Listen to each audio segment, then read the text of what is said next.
My naam is Annelies Wet. Ek is 'n Afrikaanse sanger. Ek is mal daaroor om in Afrikaans te werk. Ek doen geestelike musiek, ek doen ligte musiek, ek toonset gedigte. Ek skryf boeke en ek is 'n spreker en ek is so 'n bietjie van 'n ietsie van alles.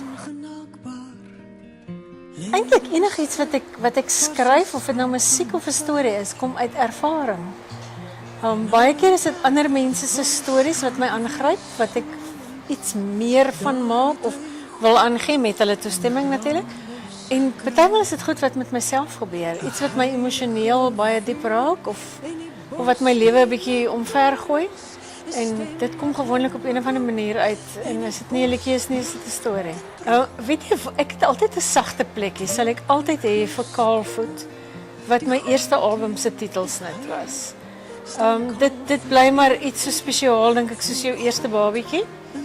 Maar, die mees onlangse album, en ons is nou al sê nou maar 7 of 9 of hoeveel later, het ook songs wat ek dink, maar dit is vir my so spesiaal, want dit het weer eens uit een of ander baie spesiale ervaring gekom. Ek dink dit is 'n ontsaglike groot eer.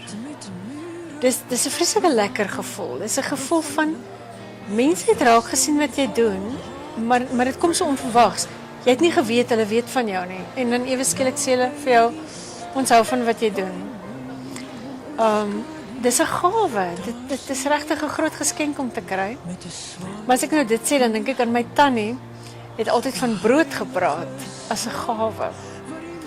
En Sheila Cousins het daaroor gedig. Sheila Cousins het 'n gedig geskryf wat sy sê, hulle wat brood eet. Nie brood metafories nie, brood met olie en sout op, is nooit soos dan so heel nie, volkome. En vir my voel dit as 'n mens 'n gawe gekry het. En 'n gawe kan, wag, ek gaan nou dit sê, laat ek eers sê, as mense 'n gawe ontvang, jy maak jouself oop daarvoor.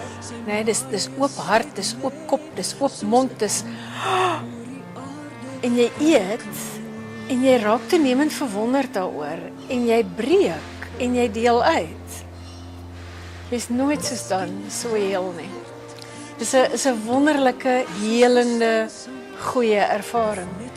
En 'n prys soos dit, so fantasties soos dit is om dit te kry, jy kry dit nie alleen nie. Mense, my talent het te doen met woorde en met wysies, maar my eintlike gawe, die grootste gawe, is die mense rondom my. Dis my ouers, dis my vriende, dis my familie, dis my naastes. Dis my medemusikante wat fenominale mense is. Dis elke gehoor voor wie ek sing, né? Hulle is medespelers, hulle is medeskeppers. En op die eind voel 'n mens, so groot as vir die eer is, jy dra die prys eintlik aan al daai mense op. Dat dit dieper sal word, dat dit ryker sal word, dat dit 'n wyeer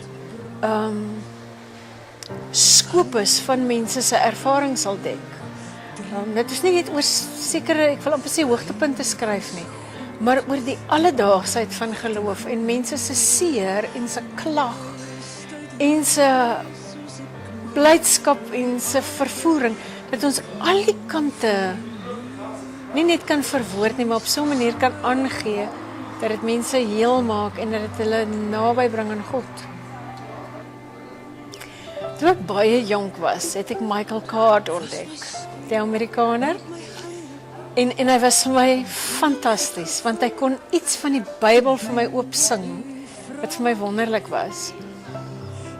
Deesdae inspireer gewone mense my, nie noodwendig musikante nie, alhoewel hulle ook.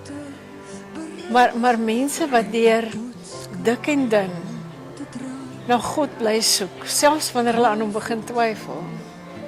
Ek dink hulle is op die ou end my grootste inspirasie. Afrikaans is werklik 'n wonderlike taal om in te skryf. Soos meeste musiekskrywers het ek, of liedjieskrywers het ek in Engels begin. My eerste seker 30 songs was in Engels. Op 'n stadium het ek net besef hoe ryk is Afrikaans. Dis beeldryk, dis klankryk. Dis is 'n taal waarin jy emosie kan vasvang en aangee.